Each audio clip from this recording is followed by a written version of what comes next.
Real pleasure and an honour to be here today. I've had much to do with the Religion Media Centre now over the last few years. I am the Head of Equality and Diversity at the FA. What we are really trying to do is inspire positive change through football. That's really what it's all about. And I have a relatively short slot today to talk to you about that. I've been told I cannot go over time, so I am going to whiz through. And then the beauty of this slot is I don't have a Q&A. So if you can catch me afterwards, I'm happy to answer any of your questions. So what are we trying to do? We are trying to inspire positive change through football. There's really four big ways in which we do that. And that is to win tournaments. And of course, the Lionesses have already gone so far to do that, which is fantastic. Yes, getting better, thank you.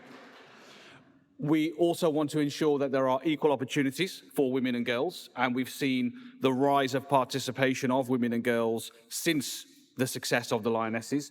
We want to transform the pitch landscape, which means that better facilities for everyone that is playing the game, regardless of what age you are, what format of the game you play, your level of aptitude and how good at the game you might be, that you are accessing very good pitches and really good facilities. And the one area that's very close to my heart is the second point, is a game free from discrimination. Doing everything in our power to ensure that when you engage in our game, it is free from discrimination, it's as safe as it can be, and you feel part of the football family. And there are a number of other drivers that really take us to getting to that position of inspiring a positive change through football. That is thriving community clubs, world-class FA Cups, being participant-led, etc., etc. Just to put it into context, like why does it matter? What's religion got to do with it all? Which I'm going to come on to in a moment. But in terms of the context, we are talking about 30 million spectators of football in this country alone. We're talking about 15 million participants of the game. And we're also talking about 100,000 plus grassroots teams. That's more than probably every country in the world. And we've seen lots and lots of progress over the last few years. We've seen more people from Black, Asian, mixed and other ethnic backgrounds playing the game and engaging in the game. We've seen massive increase in viewership of girls and women, of course, as I've already mentioned. And we've seen increased representation of different types of communities from various backgrounds engaging in the game, not just playing, but also coaching and refereeing. But it's always worth saying that, if you're going to get as close to society as possible, and football is one such medium that is almost a microcosm of society, given the scale and the complexity when you are looking at English football, we are also talking about some of the things that still occur in our game. So, for example, we have seen a 47% rise in racist abuse across all levels of our game. And we have seen a 44% rise in sexism and misogyny. So for all the good things that we see in our game, there are still issues that we are looking to contend with. So there is a massive wider context here, and I'll come on to them shortly. But in a nutshell, it's already been mentioned earlier, there are massive issues across society that do plague football in many, many ways. For example, some of the geopolitical issues that have been mentioned already, the riots from last year in Southport, the rise of the far right. Let's not talk about what's going on in the US right now, but Trump and everything else, the post-BLM movement, Me Too movement, and this continuous identity interrogation that we're all still hearing about. Where are you from? Where are you really, really from? And the kind of constant questioning of people from minoritized backgrounds. What are we trying to do? So we have a strategy called a game free from discrimination. As I've said, it's a huge societal issue, and there are really three big ways in which we are tackling discrimination. One is to boost as much representation as we can. That's people from all types of communities that embrace football, to really embrace the game in any way that they can. To drive inclusion is really how do we celebrate the really positive aspects of our game, of which faith and football is one. And other things like the work we do at grassroots level, the work we do across international level, South Asians in football, the representation of black coaches and players in football, and of course tackling discrimination, which is if you are witnessing or experiencing discrimination of any kind, are we dealing with it correctly? Do we manage it in the best way? Do we have the right processes in place? Are the processes right? And are they fit for purpose? So that's just some of the background in terms of what we mean by delivering a game free from discrimination within the context of football. And as I've said, many of us are touched by football in many ways. There's probably less fans in here than I'm probably used to, but that's okay. So how does football impact our game? Many, many ways. These are some of the headlines from probably the last 18 months or so. So football creates, for example, various conditions. So I'm going to point to the second headline: Muslim footballers stopped from playing in trousers, or a Sikh player in a head covering in a row about playing the game. A Jewish footballer, or being a Jewish football fan is a struggle, etc., etc. It goes on and on and on. And why does it go on and on? Well, the big challenge for us is that the big wider societal and geopolitical affairs have an impact on a game. You just wouldn't think they do. You just go to football on a Saturday or Sunday or during the week, you play your game and you go home. It's not like that. We are talking about irrational human beings across society that, of course, bring their thoughts and feelings with them. So football is penetrated by all of the societal issues that I've mentioned already. So how do we take an informed and appropriate course of action to make sure that we can deal with some of those big faith-based societal narratives that we've come across? And look, I'm preaching to the converted here when I say that football, of course, is a significant component of one's identity, an individual's identity, whether it's organized religion, whether it's spirituality or your personal beliefs. It does shape the way, of course, we all perceive ourselves and their place in the world, and massive connection to sport and football. So it was really important for us that we connect with our participants, that we engage, we open doors, and we get out into as much of the wider communities across the country that we can. And they are completely connected. Faith and football is completely connected, inextricably linked. Just some examples of players that express their faith across the game. These are some just professional player examples, right from our star at England, Bukayo Saka, who is a very well-known Christian, to Hamza Chowdhury, who of course is now a Bangladeshi international, but he's a Leicester lad and a devout Muslim, to lots of other players across the game.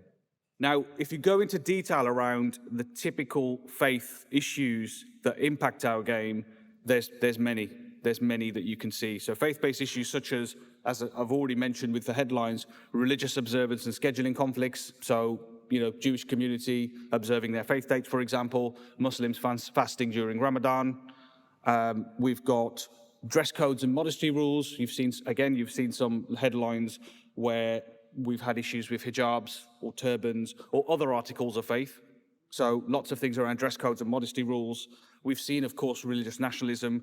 We've seen faith-based discrimination. Over the last 18 months or so, we have seen issues of anti-Semitism and Islamophobia, for example. We've seen links to the Southport riots being linked to England fans, for example, when there was no real clear connection. You wear an England top, then instantly you're a hooligan. And of course, there is a connection there.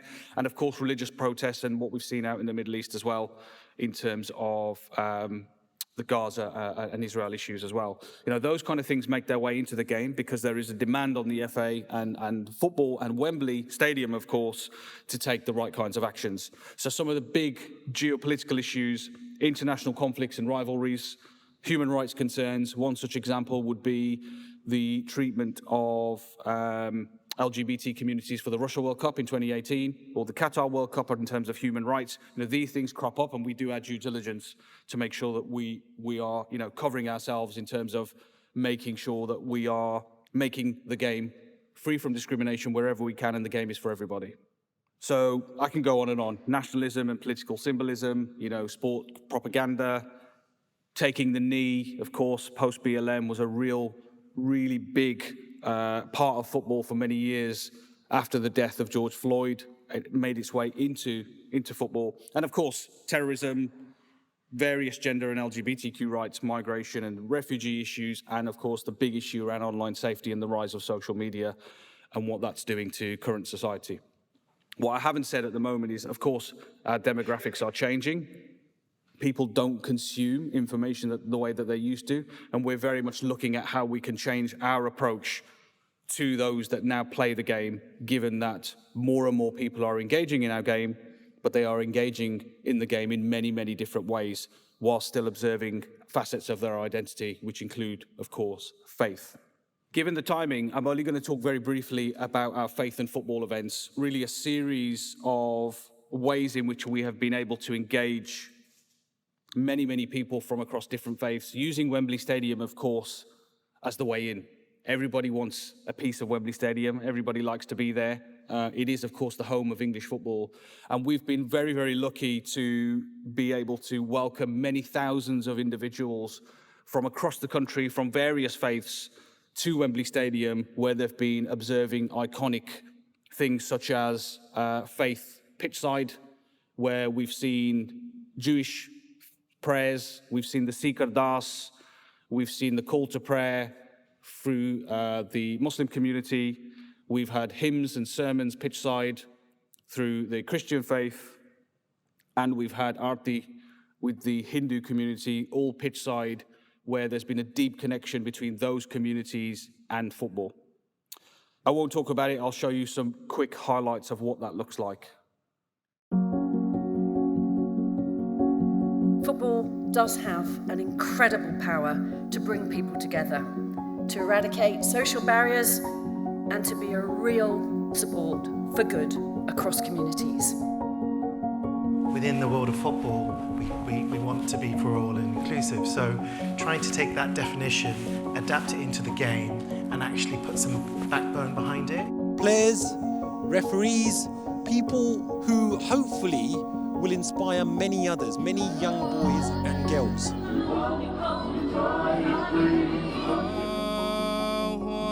We really want to engage with all diverse communities. We want to see diverse talent on the pitch, and they can hopefully aspire to do that one day. Regardless of our backgrounds and beliefs, we come together during this sacred month to break bread, to offer prayers, and to extend the hand of friendship to one another. Merry Christmas, everyone. I wanted to wish you a happy Vizaki. A happy Hanukkah. Wishing you a Ramadan Mubarak. I hope you have a happy Diwali. Being inspired, we want you to feel like you've learned something new. We want you to feel like the game is for you, and we want you to take the message of football back into your communities. The whole point is that we all come together for one and as one, and I think that is a phenomenal message to put out there. At its heart, football is genuinely a game for all. So really following the ethos of for all, which is making sure that the game is really accessible for all, that everybody can enjoy the game in any way they wish to. The events themselves, where we've brought thousands of people together, is really the gateway. It's the gateway into communities, it's the gateway into dialogue, it's the gateway into further conversation.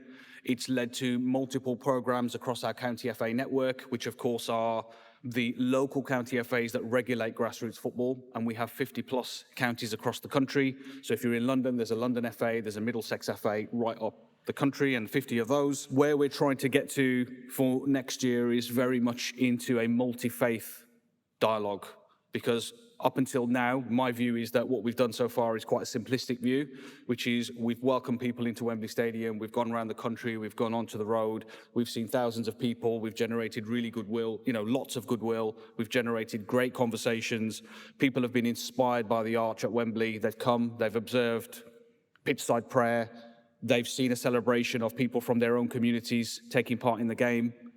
But where we need to get to is for more of the faith communities to embrace each other. And I think that's where we're going, which is why events like being here today is a really good way of putting this across. We do have a number of forums already in place. We have a faith and football forum that is representative of multiple people from across various faiths. We have worked closely with the Jewish community, specifically across anti-Semitism.